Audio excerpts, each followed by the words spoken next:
layout a little better, okay? So now I have some room.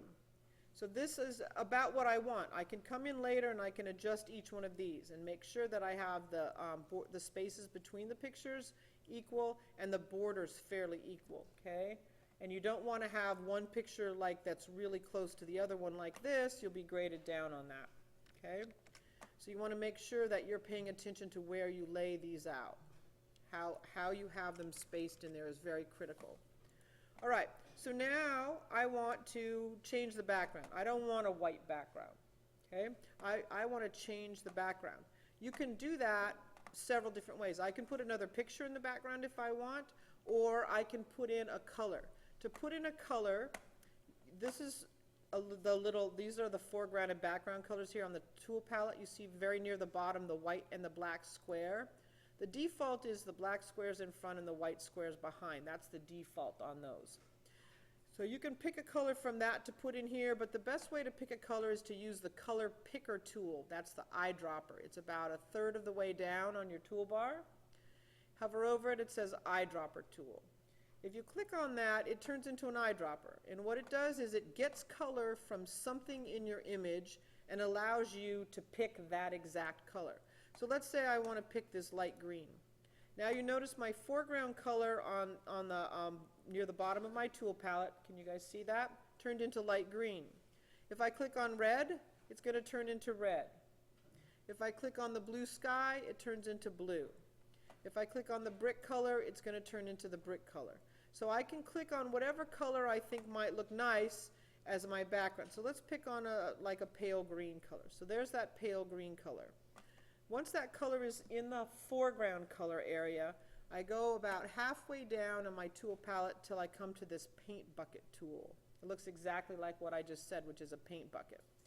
If you click on that and you come over, you want to make sure in your layers palette that you are on the background layer. Okay, you want to make sure you're on the background layer. If I click on that and I go and just drop in that color, that makes the whole background whatever color I just picked out with my eyedropper tool. Colton, stop talking please. Okay, so now I don't like that color. So let's say I want to go to black. I'm going to go back to the default. Above the foreground background color is a smaller version that shows a black and white one. That takes me back to the default. If I click on the black and I say OK, and then I come and click that in, I can make the background black. I can make the background any color I want, but you want it to fit your area, okay, your area or your pictures. So maybe that's a little bit too strong. So let's say I want to make it that light blue color. Okay, so I come back at my eyedropper tool and I'm going to do that light blue color. Come back to the paint bucket tool again, make sure I'm on the background layer, click in, and I can make it blue. That kind of looks pretty, doesn't it? So let's leave it that color. So then we want to put in here text. Okay, so we come down about 3/4 of the way down on our toolbar is the T tool for type. Okay, and I click on that and I'm going to draw a little text box. Now inside that text box is where I want to put my paragraph I wrote that synthesizes or is a synopsis of my research paper. You're not putting your whole research paper in there, you're just synthesizing and taking the main points of it or the most interesting part and putting that on there. So in order to do that, I'm going to go out of here and I'm going to come back to, I'm going to grab some whatever Word document just to grab some words. So here I'm going to grab some words. So I'm just going to copy them. And then I can come back into Photoshop and I can paste them inside here. The thing you want to make sure before you do that is that your foreground and background colors are set back on black and white. So I'm going to right click in there and say paste. So now it pasted those all in. Just like Word, I can come in and I can change the font. So let's just come in and do normal font in here. And go back to that, and then we have normal font in there, and we have our paragraph. We can make that any color. I can come back here, switch it out, and switch it to white, and I can make the words white, or I can make them any color.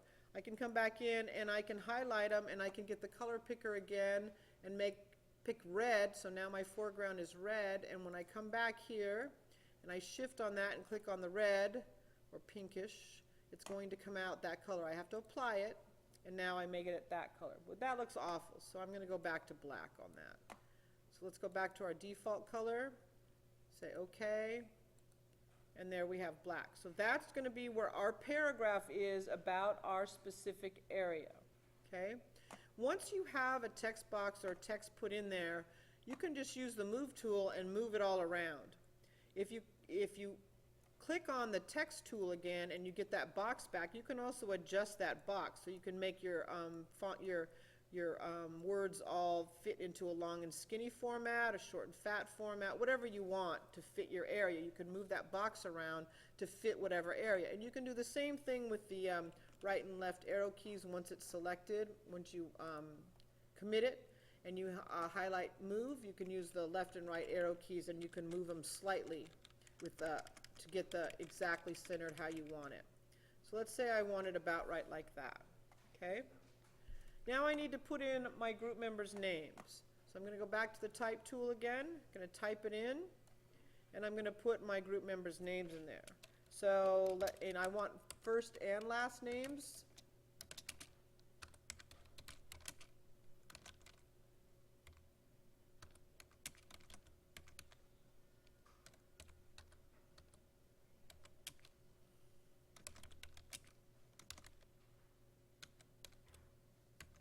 Okay?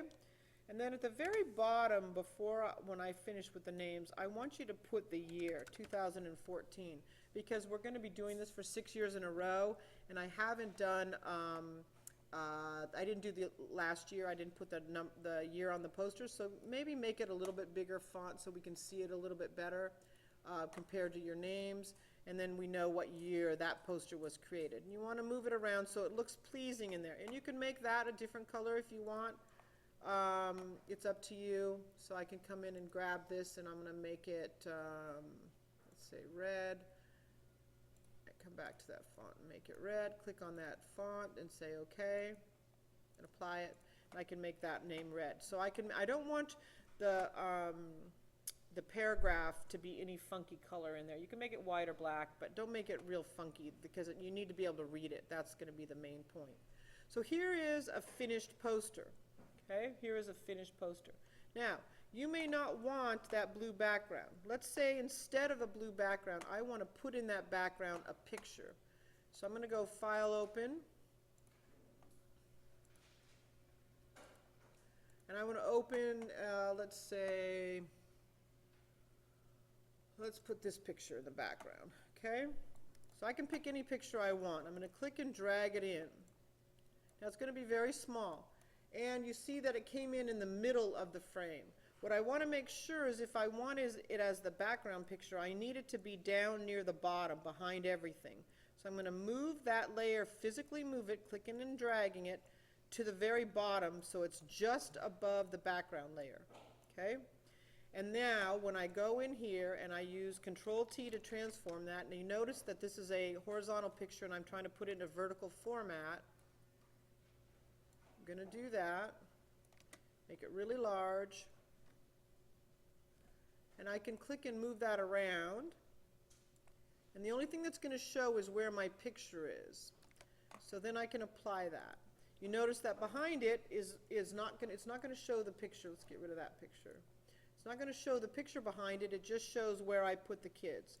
So I put them, and let's say I want to move them so they're centered a little bit better, like so. But that's kind of distracting. It's very, very bright, and I can barely see the pictures, right? So one thing you want to do when you put a background picture in is you want to fade it. If you come up to this opacity in your layer palette, there's a little opacity window. What does the word opaque mean? You can't see through it, okay? Transparent means you can see through it. Opaque means you cannot. So we want to make this less opaque. So if I click this and I slide it to the left, I'm going to fade that background so it doesn't compete so much with the pictures. So I can keep that, still the integrity of the original there, but I can move it around. okay? And, I mean, I can change the opacity to make it really, you know, that's going to be in the way because I can't read see my pictures or read my text. So I'm going to move that to fade it a bit. So I can see then that that background is there, but it becomes a background instead of a main picture, okay? If you use a picture like this for the background, that can be one of your 10 pictures. You can always put more than 10 on your poster, but you have to have a minimum of 10. And if you use a picture for the background, that's considered one picture. All right, so this is a poster, making a poster in Photoshop. I know that's a lot.